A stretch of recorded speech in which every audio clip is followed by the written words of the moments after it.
So welcome, welcome. I still feel that having, being very focused, powerful to do some instant is really, really what I want to be involved with at least, once a week. And that's, I agree. This is powerful. yeah, I think so. So welcome. And here we gather in that sacred ground of sovereignty, cocooned within the fourfold red rock guardian circle, hitchhiker, and cocooned with absorbing hazmat suit. And in addition, we've added closing the skies, or closing the energy fields around us so intensely that outsiders cannot come in to bomb, to invade, and that same shield radiating outward to remove them back to where they belong. So I guess we're in a fivefold for now. Absolutely no outsiders to come into any place, anyone, anything that's in any way vulnerable, for sure. So we're here to be very focused, very intensely so, whatever that means to you. So we're going to open the circle and place names, animals, and situations, and then we'll do our journey. So the circle is ready for that work. And I'm going to put in 64 individuals, 2 personal situations, 1 world situation, and pass to Arlie. I'm going to put in 23 people.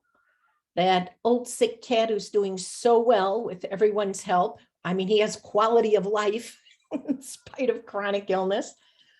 5 situations, global and personal.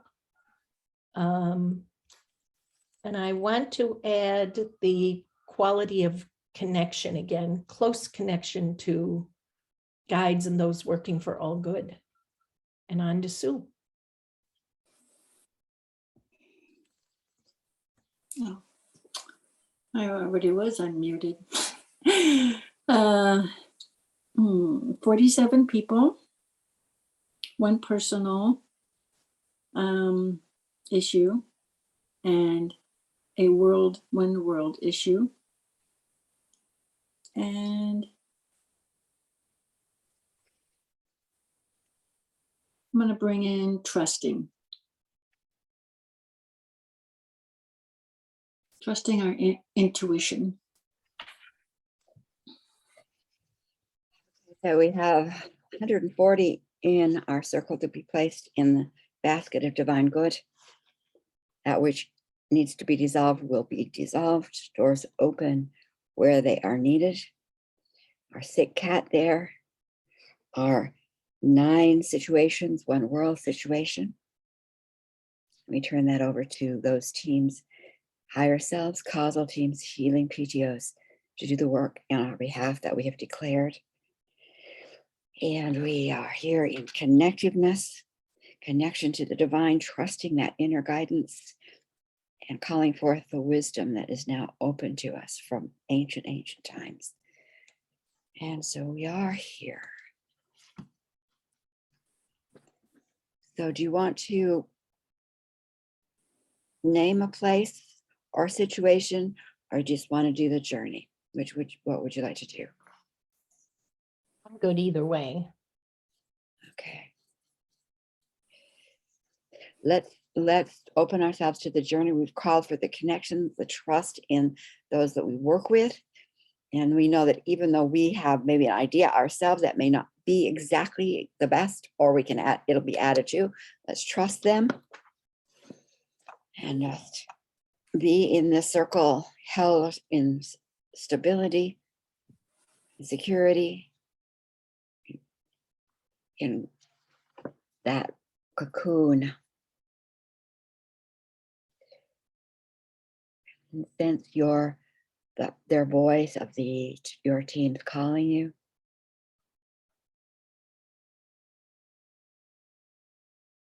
Notice the journey that they take you on. maybe through the water, through the air, through the trees. They're there with you and for you. We'll be gone for about 5 minutes.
About 30 seconds, if that's enough time.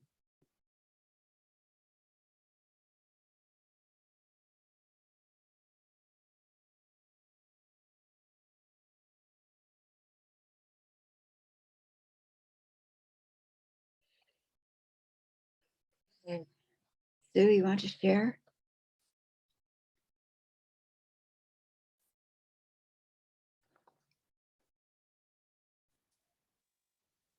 So I opened my arms, I scooped everything up that we mentioned and dropped it into the quantum field. I mean, I literally was like, just dropped everything into the quantum field. And it was kind of the attitude of, so see what you can do with this mess. And then I just watched. And what it looked like is, you know how on a hot day on the highway, you can see a mirage and the shimmering of energy. So I could see the shimmering of energy, and the feeling was that it's a kaleidoscope of energy, and it's rearranging, realigning, just doing something. It was energy was in motion, and that's all I know. And I just left it at that. Okay, Arlene.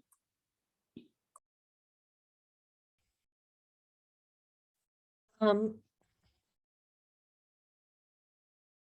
you hear me? It says I'm muted, but it shows that I'm not. Okay, good.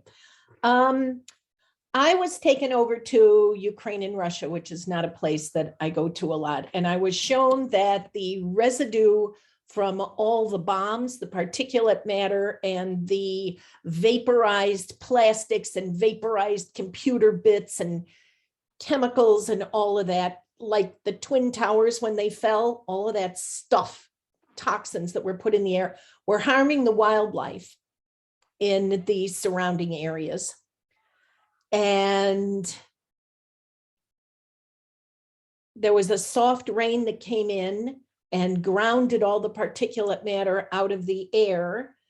And I thought it was going to go into Gaia and be handled, but she seemed to be saying that human septic systems, water cleaning systems, those kind of filters could take care of a lot of it. But then I was shown that stuff that was being vented straight into waterways in the ocean, there were special filters there that were catching this and taking it up to cosmic consciousness. But basically, the animals and the trees and plants that this stuff is landing on need some attention. So that was me. And it's on to you, Sharon. It's all yours.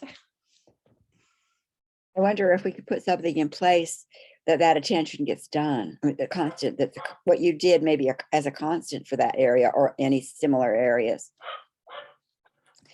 So what I was taken right to Abby, our friend Abby, who's in Bellingham in the hospital in Bellingham, and then connected to my daughter who's in rehab in the Everett area, and then connected to the Ukraine and made that triangle and just held in there had enough gone and held that very firmly and radiating out that not outsiders not allowed. And then it was like lifting all three up into that vibrational, that Sue calls the 500 range, to lifting it up and letting that field permeate and permeate and permeate. So that's what I did. So let's keep doing this. Yeah, and I think it would certainly be easy to put in a thing to simply keep grounding all of these toxins. Well, couldn't they just go right through the cosmic composting system? So Yeah. they vacuumed right into there, right? Yeah, I looked at that imagery when I was journeying though, and I could not see it just being sucked up, which would have been the easy thing to do. There was something about it having to land, but then Earth, I thought, okay, Mother Earth is going to take care of this. No, and it was as if we were being told that we can do something about this too, except for the part where assholes have decided venting into the waterways is the best idea. And then there were woo-woo filters put on that took it up to cosmic compost. I So got- I don't know.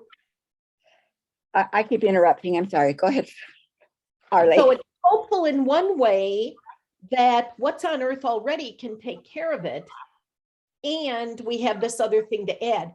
But why not put energy into, of course, I feel like I'm forcing it, Susan, just because I decide that it should go straight to cosmic compost. Is that where it's meant to go when that didn't feel right during the journey? Well, for me, the cosmic compost isn't up, it's down. It's down and then away where it needs to go. And you know what we say, and when we say, and we say da da da da da, whatever we say, and we let go and say this and better. I mean, Yeah. I think that's the thing, because yours is up, mine is, I see it go down and then out and wherever. That's right. Why does there only have to be one spot for a compost bin? But mine is definitely up and to the right, but I can certainly build one down on the planet. Keep expanding it. I have more than one compost bin, so. Yes, Sue, I thought you come on board there. I love this stuff. I just love it. Okay, so now say it again. You saw something landing on the trees. All of this particulate matter, these toxins from vaporized plastics, vaporized Right. everything the bomb is hit, right, comes down as toxic waste, basically. Yeah. Be disseminated in particulates. So, and it's affecting the plants as well as the animals. I mean, habitation and animals obviously go together, but so Okay. it needs to be dealt with. Plastic, toxic waste.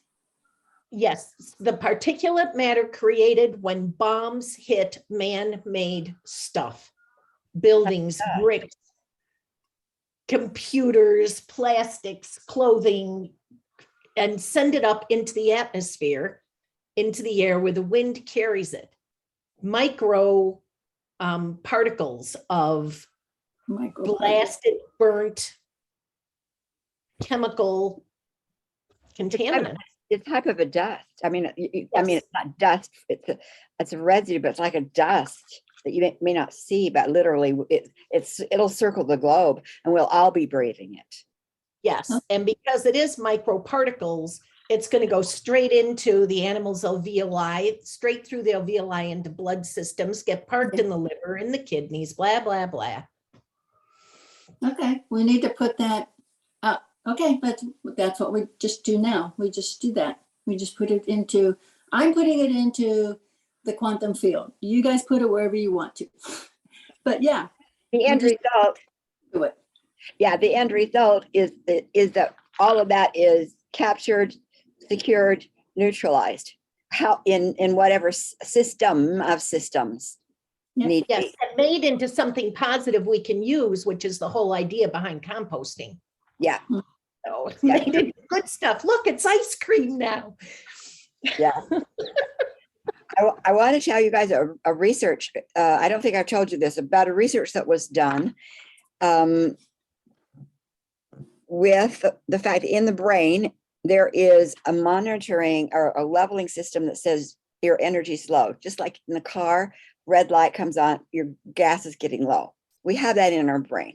I don't know when they discovered it, but they realize also that some people's settings are off because they're hyper alert. And so they keep getting warnings that their energy's low when it's not really low. And so they go to sleep or they can't function or whatever. So this one research doctor decided to do a research project on energy drinks to see what energy drinks would do for the brain, and the brain signal to the individual, your energy's low. So he had 4 groups, and they were all cyclists because they're going to be energized, using energy over a long, several hours. So this group over here, this group of 2, get the actual energy drink itself. Okay. This group over here do not get the energy drink. It's a substitute, it's placebo, but nobody knows it. And so the group over here, they're pedaling, they feel, and they're all wired, and they're feeling the energy. An individual feels the energy drop. So they take their energy drink, take a swallow, and take a little bit and swallow it. Or the second group takes a little of the energy drink, swishes it, and spits it out. This group over here, placebo, same thing. One group takes the drink, swallows it, just a swallow too. The other takes a swallow, swishes, and spits it out. Got it? Mhm. And what they found was the most effective shift for the brain to say, okay, I got energy, was swish and spit. And I think it's because, I'm making this up, I think it's because the power of that, when the vibration of the drink in the mouth is still a higher vibration, it hasn't been swallowed into the body system. So the vibration is still kind of high. You spit it out, it stays kind of high, but it's like it's done a job that if evidently when you swallow it, now it slows that energy vibration down and it's not as effective. So it was the swish and spit with the real energy drink, not swish and split placebo. Either one. Either one. It didn't matter if it was the energy drink or placebo. That didn't make the difference. The difference was made because of the spit, swish, and spit. And to me, I think for me, it validated the power that we have. We'll say it's imagination, but the higher frequencies, because it wasn't imagination, they literally took the drink, but it still functioned on a higher frequency. When you swallow it and get it into the body, it puts it into a lower frequency. And so it impeded the effect of the energy drink or the placebo. Just something to think about. Yeah. Okay, loves. Thank Great. you. Karen, Yeah. love you much. Love you guys. And until we meet again. Okay. Okay. Righto. Bye. Good night.